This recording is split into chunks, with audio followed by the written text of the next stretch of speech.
বিসমিল্লাহির রহমানির রহিম। গণতন্ত্রের মাতা ও আপসীন দেশনেত্রী বেগম খালেদা জিয়া গতকাল 30 ডিসেম্বর 2025 ভোর 6টায় ইন্তেকাল করেছেন। ইন্না লিল্লাহি ওয়া ইন্না ইলাইহি রাজিউন।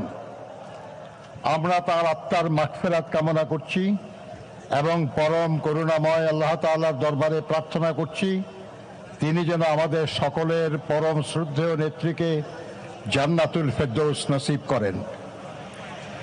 ওনার মৃত্যু সংবাদ মুহূর্তের ভিতর ছড়িয়ে পড়লে দেশ বিদেশে সকল বাংলাদেশি মানুষ শোকে বিহ্বল হয়ে পড়ে এবং মূল ধারা থেকে সোশ্যাল মিডিয়া পরিপূর্ণ হয়ে ওঠে তাদের দোয়া ও প্রার্থনায়। অন্যদিকে পুরো বিশ্বের রাজনৈতিক পরিমণ্ডল থেকে আসতে শুরু করে আন্তরিক শোক বার্তা। দেশনেত্রী বেগম খালেদা জিয়া জন্মগ্রহণ করেন 1945 সালে। শৈশব থেকেই তিনি পরিচ্ছন্ন এবং পরিপাটি থাকতে পছন্দ করতেন। ফুলের প্রতি ছিল তার গভীর অনুরাগ। পরবর্তী জীবনেও তিনি অভ্যাস বজায় রেখেছিলেন তার ব্যক্তিগত এবং রাজনৈতিক চর্চায়। তাই তার রাজনীতিও ছিল নিজের মতোই সৌন্দর্যমণ্ডিত। ফুলের প্রতি অনুরাগের কারণেই হয়তো সবচেয়ে কঠিন সময়েও তার সকল রাজনৈতিক বক্তব্যও থাকত সুশোভিত।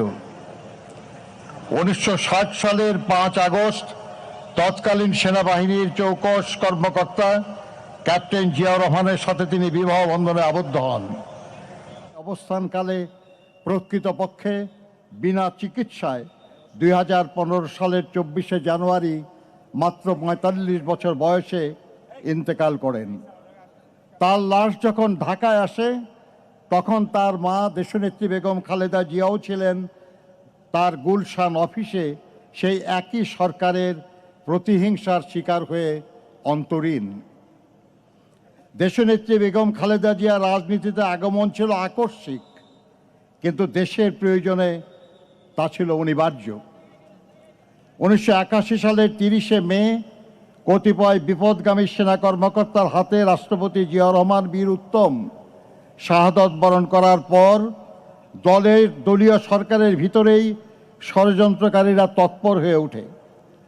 সাংগঠনিকভাবে বিএনপি এবং সরকার দুর্বল হয়ে পড়ে। সেই সময় দল এবং দলীয় নেতাদের মনোবল অটুট রাখার লক্ষ্যে 1982 সালের 3 জানুয়ারি দেশনেত্রী বেগম খালেদা জিয়া বিএনপির সদস্যপদ গ্রহণ করেন। শুরু হয় তার রাজনৈতিক জীবনের ক্লান্তিহীন পথ চলা। ক্রমশ দলের প্রতিষ্ঠাতা স্ত্রী হয়েও দলের গঠনতন্ত্র সমুন্নত রেখেও তিনি দলের ভাইস চেয়ারপারসন, ভারপ্রাপ্ত চেয়ারপারসন, তারপর দলীয় কাউন্সিলে নির্বাচিত চেয়ারপারসনের দায়িত্ব গ্রহণ করেন। তার 43 বছরের রাজনৈতিক জীবনের 41 বছরই তিনি দেশের অন্যতম প্রধান রাজনৈতিক দল বিএনপির শীর্ষ নেতা হিসাবে নেতৃত্ব দিয়েছেন, দলকে সুসংহত করেছেন, শক্তিশালী করেছেন। দীর্ঘ 9 বছর স্বৈরাচারী এরশাদের বিরুদ্ধে অবিরাম লড়াই করে 1991 সালে অবাধ সুষ্ঠু নির্বাচনের মাধ্যমে বিএনপিকে পুনরায় রাষ্ট্র ক্ষমতায় অধিষ্ঠিত করেন তিনি। জাতির কাছে তিনি পান আপসহীন দেশনেত্রীর মর্যাদা। দেশ ও দেশের মানুষের স্বার্থ রক্ষায় চির আপসহীন দেশনেত্রী দেশ বিদেশের কোনো অপশক্তির সামনে কখনো মাথা নত করেননি। কোনো প্রলোভন, কোনো ষড়যন্ত্র বা হুমকি তাকে তার জীবনের শেষ দিন অবধি আপোষের পথ বেছে নিতে বাধ্য করতে পারেনি। তিনি বরাবর থেকে গেছেন দেশের মানুষের পাশে। তিনি বলতেন, বিদেশে আমাদের বন্ধু আছে, প্রভু নেই। জনগণের কল্যাণে গ্রহণ করেছেন একের পর এক যুগান্তকারী সব কর্মসূচি। উন্নয়ন ও সমৃদ্ধি অর্জনে তার সাফল্য বাংলাদেশকে বিশ্ব চিনেছিল ইমার্জিং টাইগার হিসাবে। জনগণের ভালোবাসায় সিক্ত হয়ে প্রধানমন্ত্রী নির্বাচিত হয়েছিলেন 3 বার। প্রতিটি জাতীয় নির্বাচনে একজন ব্যক্তি যতটি আসনে প্রতিদ্বন্দ্বিতা করতে পারে তিনি তা করেছেন, এবং নির্বাচনে 5টি করে, এবং শুধু 2008 সালে 3টি আসনে প্রতিদ্বন্দ্বিতা করে সব কয়টি আসনে বিজয়ী হয়েছেন তিনি। জনগণের প্রকৃত সমর্থনে এবং বিপুল ব্যবধানে নির্বাচনে পরাজয়ের গ্লানি তাকে স্পর্শ করতে ব্যর্থ হয়েছে বারবার। জনপ্রিয়তার এমন দৃষ্টান্ত শুধু বাংলাদেশে নয়, বিশ্বে বিরল। তিনি ছিলেন বাংলাদেশের প্রথম এবং মুসলিম বিশ্বে দ্বিতীয় নারী প্রধানমন্ত্রী। গণতন্ত্রকে ভালোবেসে তিনি গণতন্ত্র পুনঃপ্রতিষ্ঠার জন্য লড়াই করেছেন এবং দায়িত্ব পেয়ে গণতন্ত্রকে কার্যকর করার উদ্যোগ নিয়েছেন বলেই দেশ বিদেশের গণতন্ত্রকামী মানুষ তাকে গণতন্ত্রের মাতা বলে সম্মানিত করেছে। উন্নয়ন ও সমৃদ্ধির লক্ষ্যে গৃহীত তার কর্মসূচি ছিল অসংখ্য। নারী শিক্ষার প্রসারে উপবৃত্তি প্রথা ও শিক্ষার জন্য খাদ্য কর্মসূচি, মুক্তিযোদ্ধা ও প্রবাসীদের কল্যাণের জন্য পৃথক মন্ত্রণালয় প্রতিষ্ঠা ছিল তার মাঝে অন্যতম। দেশনেত্রীর ব্যক্তিগত জনপ্রিয়তা, সাংগঠনিক সক্ষমতা এবং দেশের স্বার্থে অনমনীয়তা তার রাজনৈতিক প্রতিপক্ষ রাজনৈতিকভাবে মোকাবেলা করতে ব্যর্থ হয়ে তাকে ব্যক্তি শত্রু হিসাবে গণ্য করা শুরু করে। স্বৈরাচারী শেখ হাসিনা, স্বৈরাচারী হোসেন মোহাম্মদ এরশাদ, এমনকি তথাকথিত ১/১১ সরকারের সময়ও দেশনেত্রীকে কারারুদ্ধ করা হয়। ফ্যাসিবাদী হাসিনা স্রেফ প্রতিহিংসা চরিতার্থ করার জন্য দেশনেত্রীকে তার শহীদ স্বামীর স্মৃতি বিজড়িত বাড়ি থেকে উৎখাত করে এবং মিথ্যা অভিযোগে ১৭ বছরের কারাদণ্ডে দণ্ডিত করে। তবুও আধিপত্যবাদী অপরাজনীতির সাথে তিনি আপোষ করেননি মত প্রকাশের স্বাধীনতা কিংবা ভোটাধিকারের প্রশ্নে। ফলে তিনি হয়ে উঠেছিলেন ফ্যাসিস্ট শাসন বিরোধী লড়াইয়ের অনন্ত অনুপ্রেরণা। আজ দেশনেত্রী সব অভিযোগ থেকে মুক্ত হয়ে লক্ষ কোটি মানুষের শ্রদ্ধা ও ভালোবাসায় সিক্ত হয়ে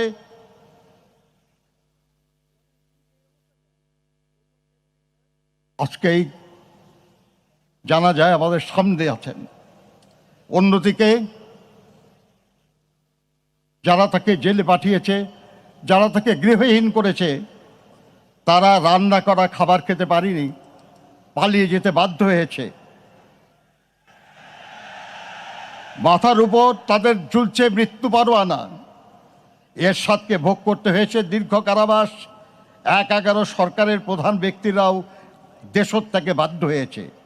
মহান মুক্তিযুদ্ধ চলাকালে দেশনেত্রী বেগম খালেদা জিয়া তার 2 শিশুপুত্র সহ 1971 সালের 2রা জুলাই থেকে বিজয় অর্জিত না হওয়া পর্যন্ত পাকিস্তানি বাহিনীর হাতে বন্দি অবস্থায় কাটিয়েছেন।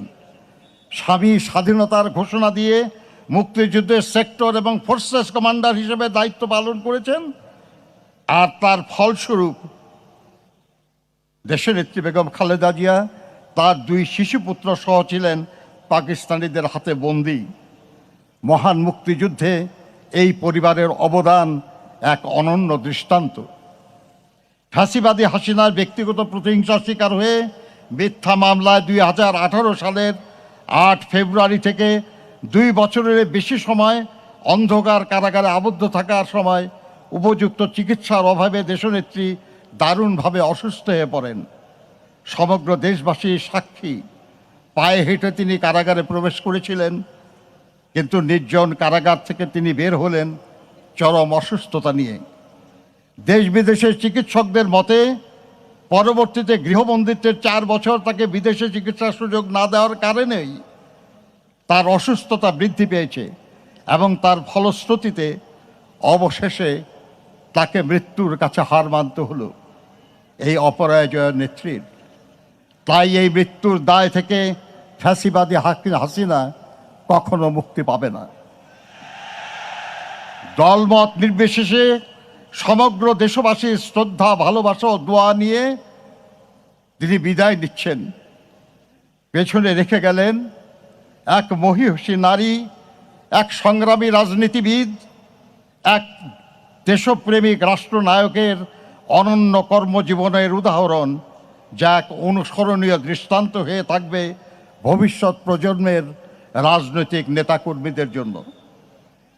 দেশনেত্রী বেগম খালেদা জিয়া বলতেন, দেশের বাইরে আমার কোনো ঠিকানা নেই, বাংলাদেশ হলো আমার ঠিকানা। এই দেশ, এই দেশের মাটি ও মানুষ আমার সব কিছু। চিরচেনা এই দেশের মাটিতেই তিনি শেষ নিঃশ্বাস ত্যাগ করেছেন। আজ এই দেশের মাটিতেই তার শহীদ স্বামীর পাশে তিনি শায়িত হবেন চিরদিনের জন্য ইনশাআল্লাহ। আমরা জনাব তারেক রহমানের নেতৃত্বে এগিয়ে যাব দেশনেত্রীর মতোই গণতন্ত্র, শান্তি, উন্নয়ন ও সমৃদ্ধির পথে জনগণের কল্যাণে লক্ষ্য স্থির রেখে। মহান আল্লাহ আমাদের সহায় হন। আসসালামু আলাইকুম।